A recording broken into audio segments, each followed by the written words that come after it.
I have just got interested in this new fad of retro digital cameras, and what I wanted was the nearest I could get to the sort of half decent camera, film camera that is, that I was using uh, in the late 1960s and the early 1970s.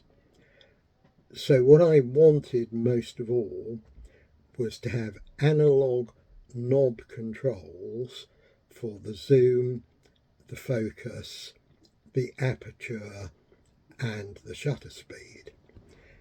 And I also wanted a built in light meter that I could see in the viewfinder. So the compromise I've come up with is the Panasonic DMC FZ30. This dates from 2005, so it's a 21-year-old digital camera that you can get for between £20 and £30 on eBay. And I'm going to try to explain the ins and outs of this. So, with cameras, there are various compromises to be made. There's no such thing as a perfect camera, either digital or film camera. And the first compromise is the problem of zoom and camera shake. So, with that, you've got the difficulty that the longer your zoom lens, the faster the shutter speed has to be. And a rule of thumb is if the lens is, say, 200 millimeters, then you can't really go any slower than a 200th of a second. So that's unless, of course, you use a tripod. And having dealt with that aspect, you then come up against the problem of light. Now, the faster your shutter speed, the less light's going to get to either your film or to your digital sensor in your camera.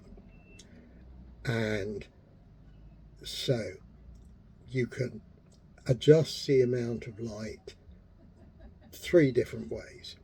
You can either use more sensitive film, or a more sensitive setting on the digital sensor, but that makes the pictures more grainy. So you have to find a compromise between grainy and sensitive enough. You then can change the camera aperture, that's the hole the light gets through, and this camera has quite a good aperture. It goes out to 2.5, which is pretty good for a camera. And so you can go a reasonable zoom. The amount of aperture tends to drop off with the amount of zoom you can get, but you can do fairly well handheld shots. I'll show you in a minute. And this compromise between the shutter speed and the amount of light and camera shake is the sort of basic compromise that most people use. With a film camera, that they use a 2 or a 400 ASA, and with a digital camera they tend to have the sensor set on the standard setting, which is in the same sort of ballpark, and they juggle between camera shake, zoom, and aperture. Now, there's another area of this where you can use the business of the light and this combination to produce better shots, because the more you open the aperture, the shorter becomes what they call the depth of field. So with a small aperture, a dark aperture coming through the lens, you may be able to get things in focus between 1 meter and infinity.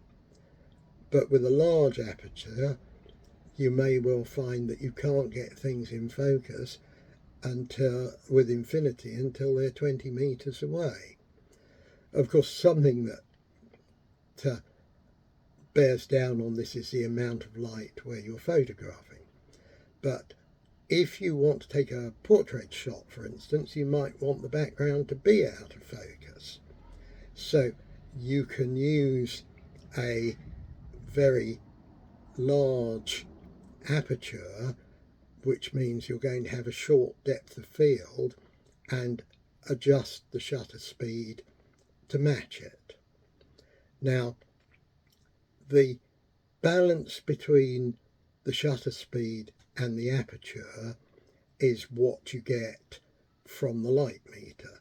So in the first instance, to do all this on manual, which you can't do on most cameras unless you're pressing an enormous assortment of buttons, on this camera you can just read off the light meter. So I'll show you where the knobs are. So this knob here, which you just turn like the volume control on an old transistor radio, changes the aperture. And this one on the back, that changes the shutter speed, same type of knob. This big one on the front here is the zoom, and this little one is the focus. So you've got to have turned the focus on to manual, and you've got to turn the big knob on top onto manual. Yep, these things won't really work very well on other settings. You do have aperture priority and speed priority, shutter speed priority, as other settings on the big dial. But stick for a moment with the manual setting. So now I'll try and show you what happens on the back of the camera. So if you look here, when you press the shutter button halfway down, that you get two lines at the bottom. One line is the light meter, which you can balance by twiddling the shutter speed or the aperture until it's in the middle to get the right amount of light. And at the bottom are your aperture and shutter speed settings. So you can also read those off in the viewfinder when you're looking through it as an ordinary camera.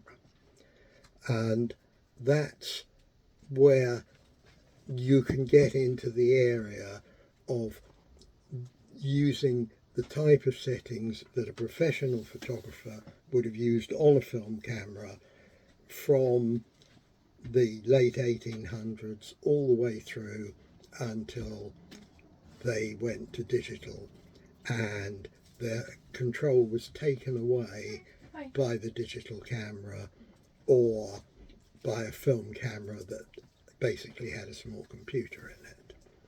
So I'll leave a link to the few hundred shots I took with this camera this morning. I work in the second-hand bookshop in Ramsgate and I live above it. So I went out with the camera, walked down the town to the harbour and wandered around the harbour taking various shots into the sun, away from the sun. The main thing I was trying to do was getting used to the camera so I could hold it straight. And so I set it so that I had the grid inside the viewfinder to get it straight. And by the end, I was beginning to naturally hold it straight. I haven't used this camera for a very, very long time. So when I'm talking about the cameras I used back in the day, in about 1968, I bought a thing called a Zenith B, which was the cheapest Russian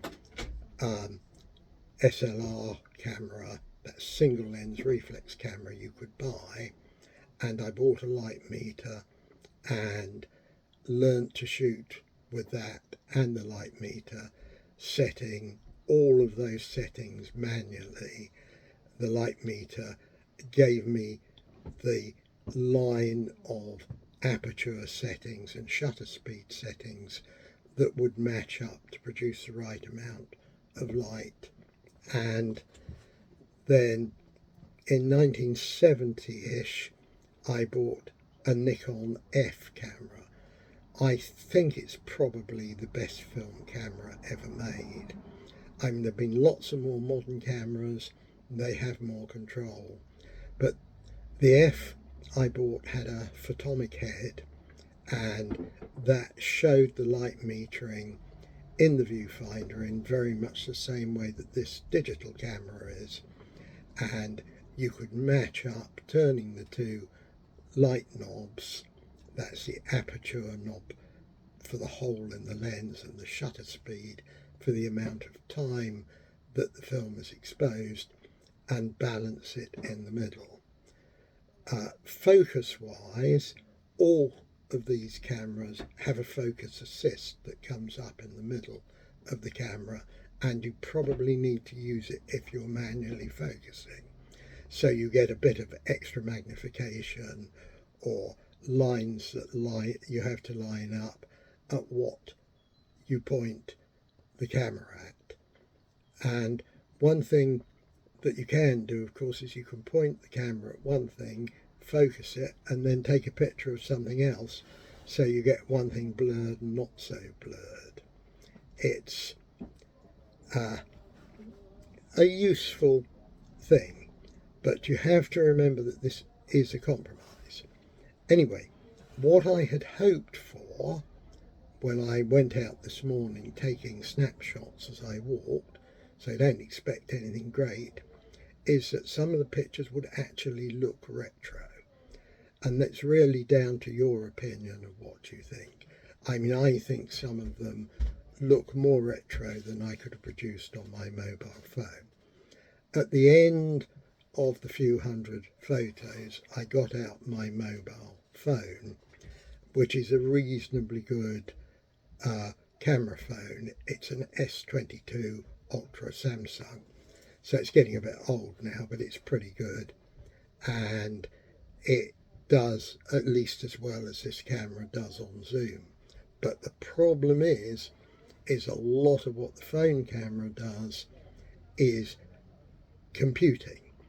The actual amount of light getting onto the sensor is very much smaller than with the digital camera, and this is mainly why you get such a different effect. Anyway, I hope that helps someone. If it gets anyone started with a digital camera, and this is an ideal camera for someone of teenage years that wants to learn how to do proper photography, then 20 or 30 quid on eBay, strongly recommended. Now, thank you very much. Sorry it was so long, and perhaps one day we'll see you in the bookshop and you'll tell me that I've made mistakes. Goodbye.